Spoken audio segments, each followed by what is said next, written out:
Las cavidades pleurales, la pleura de los pulmones puede ser una pleura parietal y una pleura visceral. Tenemos dos capas. Si ven en la imagen, en el circulito de arriba, hay una capa pleural que está pegada a la pared torácica, a la parrilla costal, y eso corresponde a la pleura parietal, ¿ya? Y la parte interna, la que está pegada a los pulmones, corresponde a la pleura visceral, o pleura pulmonar, si quieren llamarlo. ¿Ok? Bien, ambas, las pleuras, ¿de dónde vienen? ¿De qué capa embriológica? Del mesodermo, endodermo. Mesodermo, ¿cierto? Del mesodermo. Tanto el peritoneo como las pleuras vienen del mesodermo. Pero el mesodermo del cual viene cada una de ellas es distinto. Al costado lo estoy poniendo a la derecha. La pleura parietal viene del mesodermo somático, mientras la pleura visceral viene del mesodermo esplácnico o visceral, ¿ya? Muy bien, y las pleuras, ambas recorre un líquido que por parte de atrás lubrica ambas capas, un líquido pleural, y por dentro los pulmones se dividen en diferentes lóbulos. ¿Cuántos lóbulos tiene el lado derecho del pulmón? El derecho tiene 3 lóbulos, mientras el lado izquierdo tiene solamente 2 lóbulos. ¿Cuántos segmentos? Igualito que en el hígado, acá también hay segmentación.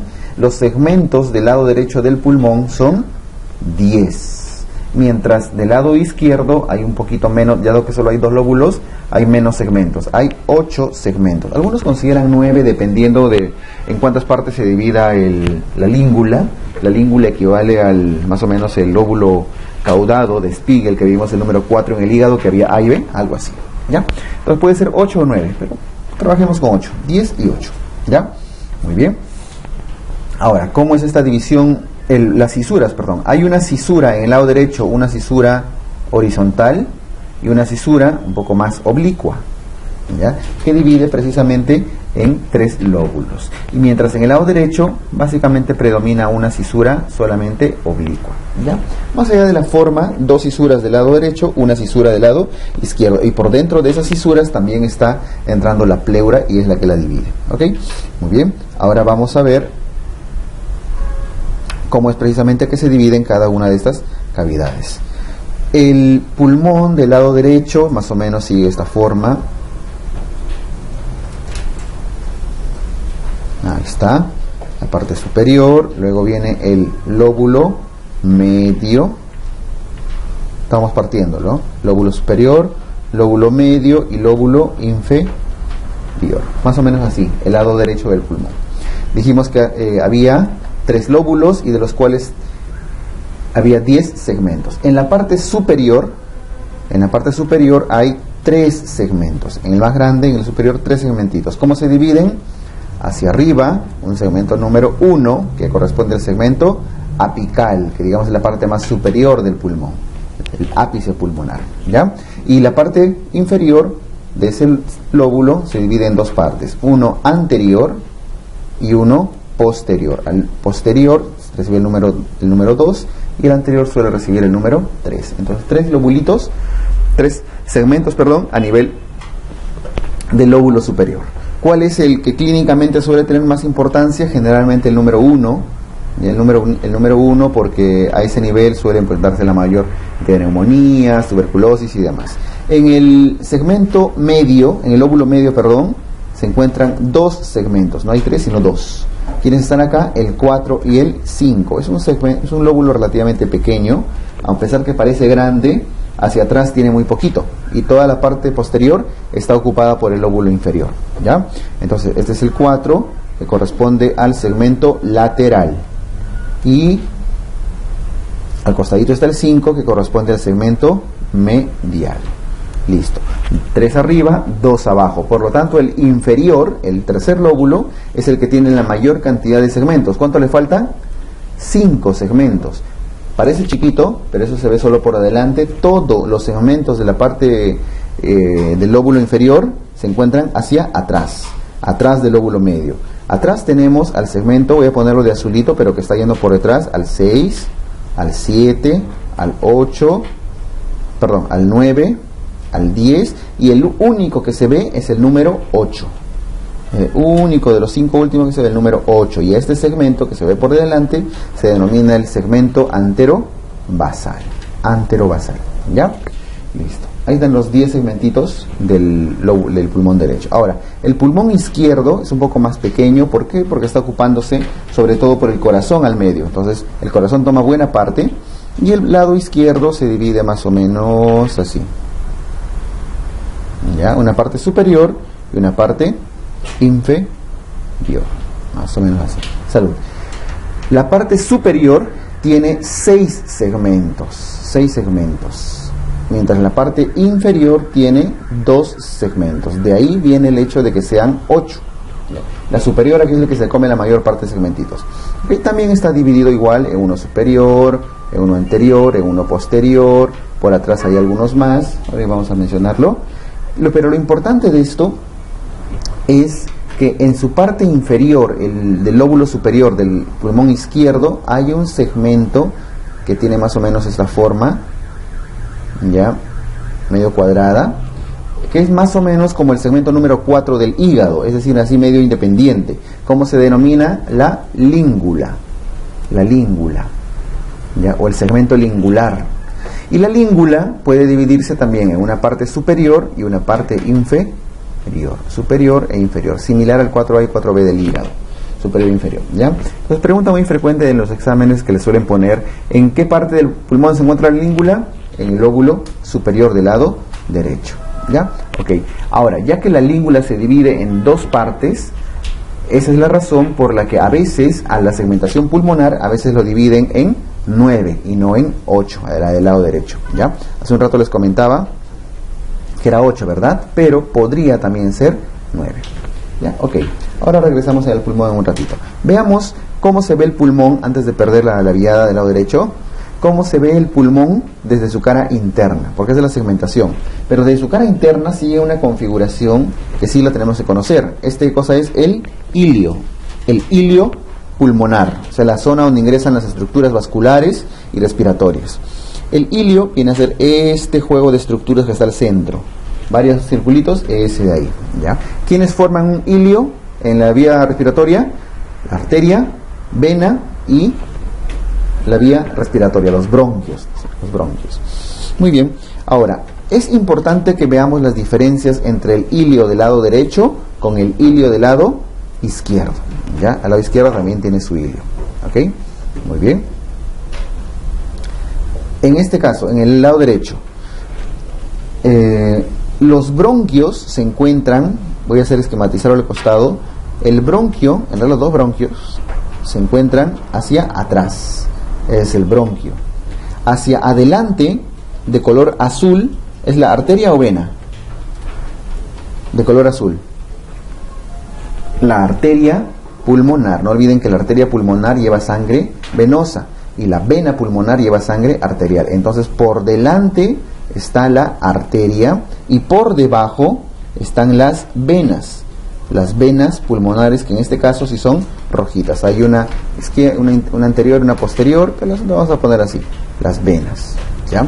Entonces, esta relación anatómica es importante que se acuerden siempre, porque tiene implicancias quirúrgicas muy trascendentes.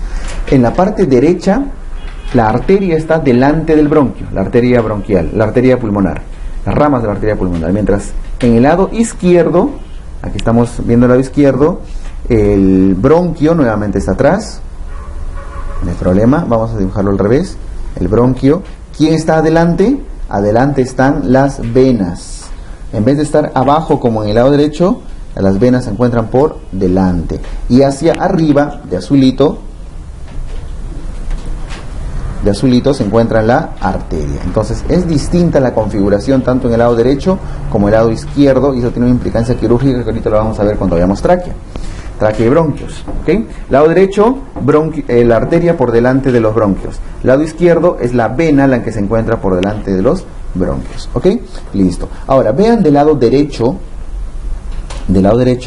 delante de todas las estructuras vasculares, la arteria y vena, ¿quién está pasando? La vena cava, ¿no es cierto? Y vean cómo está ingresando, ¿qué vena es esta la que está haciendo curva? La vena ácigos. La vena ácigos hace una curvatura desde atrás hacia adelante, por encima, dándole la vuelta al ilio pulmonar. Entonces, la vena ácigos está prácticamente cubriendo todo el recorrido del hilo pulmonar. ¿Ok? Muy bien. Seguimos. Ahora, ya que estamos mencionando la tráquea y su división en los bronquios, veamos acá algunas características. La vía respiratoria, en su parte inicial,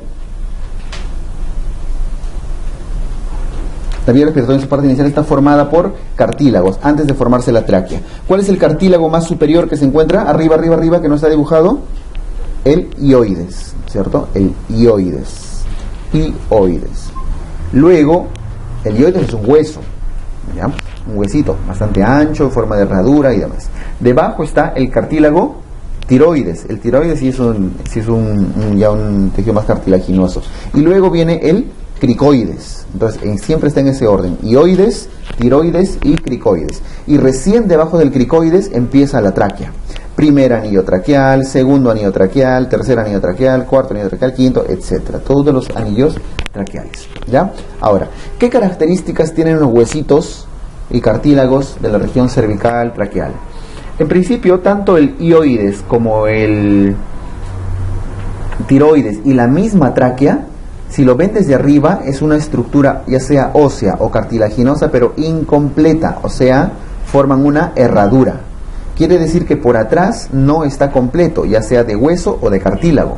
¿Qué es lo que suele cubrir por detrás? Tanto el hioides, el tiroides, la misma tráquea, por detrás es un tejido membranoso muscular, muy débil. No es cartílago y mucho menos hueso en la mayoría de casos. ¿Por qué? No se olviden que la tráquea se dividía del esófago en el periodo embrionario, ¿no es cierto? El esófago viéndolo de costadito, más o menos entre la quinta y séptima semana, daba una división, un divertículo hacia adelante, atrás, posterior, anterior. Y hacia adelante daba un divertículo, que posteriormente iba a terminar siendo la futura tráquea, ¿ya? La tráquea. Por lo tanto, la tráquea viene del esófago, desde el punto de vista embriológico. ¿Qué capa embriológica es el esófago? Y no solo esófago, sino estómago, duodeno y uno todo, es endodermo. Por lo tanto, la vía respiratoria, la tráquea y los bronquios también vienen del endodermo, ¿ya? No se olviden de eso. Entonces, en ese proceso de separación, la parte posterior de la tráquea, que está en contacto con el esófago todavía, no termina de llenarse de tejido condral, ni mucho menos óseo, por lo tanto está debilitada, ¿ya? Entonces, ninguna de las estructuras de la vía respiratoria, desde el hioides incluso, ni el tiroides, están cubiertas por detrás. Son anillos incompletos, salvo una de las estructuras que está acá dibujada.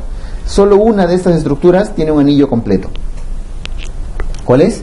El cricoides. El cartílago cricoides es el único cartílago o estructura de la región cervical traqueal que sí le da toda la vuelta a la vía respiratoria. Es completito. Por eso es la principal zona de estrechez de la parte superior. Por detrás pasa el esófago. Entonces, ya que en la parte posterior del cricoides está completo con cartílago, ese cartílago es el que suele hacer estrechamiento al esófago. ¿Se acuerdan que les mencioné en cirugía? Los niños que ahorran para su futuro, están ahí, tienen complejo de alcancía y se comen moneditas, ¿ya? ¿Dónde se atora la moneda? Justo a nivel de este estrechamiento, el estrechamiento cervical. ¿Por qué? Porque a ese nivel, si vemos por delante y por detrás, un corte transversal, este es el cricoides, viéndolo desde arriba, completo, y por detrás pasa el esófago así comprimido, apretado por ese cartílago, ¿ya?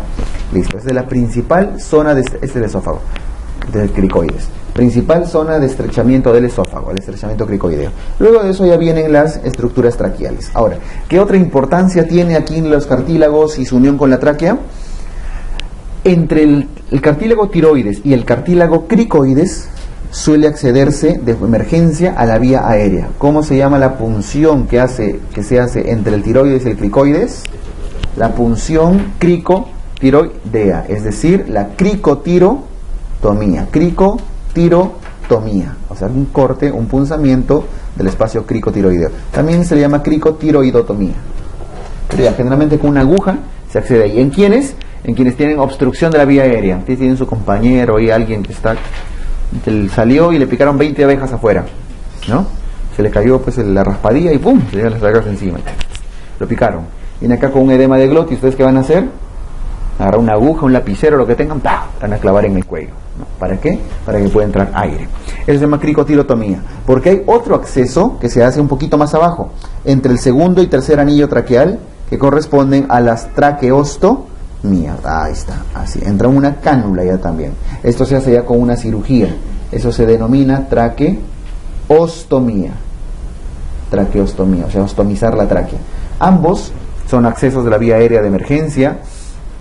La cricotilotomía, por supuesto, que es mucha más de emergencia, mientras la traqueostomía se hace ya en una sala de operaciones, un paciente mucho más programado. ¿Ya? Ok, vamos bajando la tráquea y la tráquea finalmente termina dividiéndose en los dos bronquios, derecho e izquierdo, ya hemos visto. ¿Qué relaciones tiene la tráquea y los bronquios con la arteria aorta? Ya hemos visto otra vez que la arteria aorta, el callado de la aorta, pasa sobre todo por encima del bronquio izquierdo. Ahora, ¿qué nervios pasan casi cercanos por lo menos a la tráquea? A los dos costados. En realidad pasan a los costados del esófago, pero tienen cierta relación con la tráquea también por delante. O sea, los nervios vagos. O sea, los nervios vagos. Ahí está, nervio vago del lado derecho y nervio vago del lado izquierdo, décimo par craneal. ¿Sí? El nervio vago va descendiendo, pegadito a la tráquea, pegadito al esófago, muy cerca de la tráquea. Y no olviden que antes de la bifurcación de los bronquios da dos ramas a ambos lados. Los nervios laríngeos recurrentes hacia arriba. Laringio recurrente derecho, laringio recurrente izquierdo. Pero el laringio recurrente del lado izquierdo está en estrecha relación ¿con quién? Con el callado de la aorta. Pasa por debajo del callado de la aorta y luego sube. Laringio recurrente del lado izquierdo. Por lo tanto, entre el bronquio, que es algo un poquito más horizontal, el bronquio izquierdo, y el callado de la aorta, entre las dos presionan, comprimen con frecuencia al laringio recurrente. Algunas patologías en las cuales el callado de la aorta se va a ensanchar, va a aumentar su volumen. O la aurícula izquierda, que también está en relación con esa zona, aquí delante del bronquio, si voy a dibujar el corazón, ahí está, ¿ya? Un poquito más grande, ¿no? Con sus cuatro cavidades. ¿Con qué estructura está en estrecha relación tanto el callado como el nervio laringio recurrente? Con la aurícula izquierda. Esa relación anatómica es importante porque aumentos de volumen de la aurícula izquierda, aumentos de la presión, la tensión a nivel del callado, ¿a quién van a comprimir? Al laringio recurrente. ¿Y cómo va a ser el paciente? Disfónico. ¿Cierto? Disfónico porque este laringio recurrente termina subiendo hacia la glotis, inervando sobre todo los músculos laringeos, los músculos glóticos, las cuerdas vocales. ¿Ya? Muy bien. ¿Qué más? ¿Qué más tenemos acá? La irrigación de la tráquea se da sobre todo a través de dos sistemas arteriales. Está en estrecha relación con la irrigación del esófago también. ¿Se acuerdan la irrigación del esófago? Al costado lo hacemos. El esófago se divide en tres partes, ¿no? Una parte superior, una parte media y una parte inferior. Esófago superior, medio, inferior. La parte superior, ¿quién la irrigaba?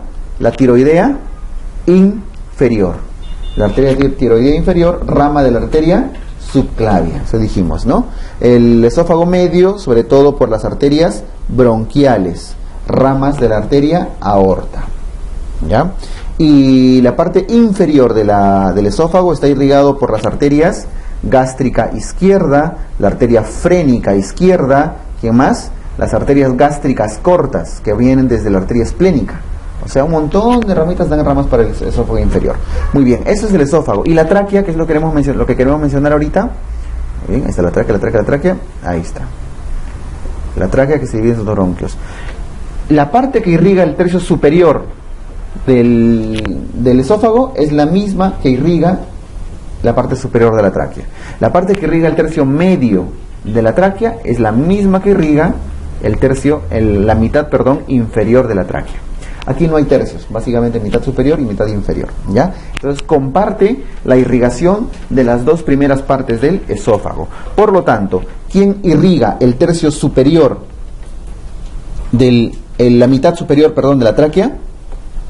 De negro, la arteria tiroidea inferior, ¿ya? ¿Y quién irriga la mitad inferior de la tráquea? Las arterias bronquiales, que también irrigaban a esa parte del esófago y se comunicaban, ¿ok? Muy bien. ¿Qué más? ¿Qué más acá?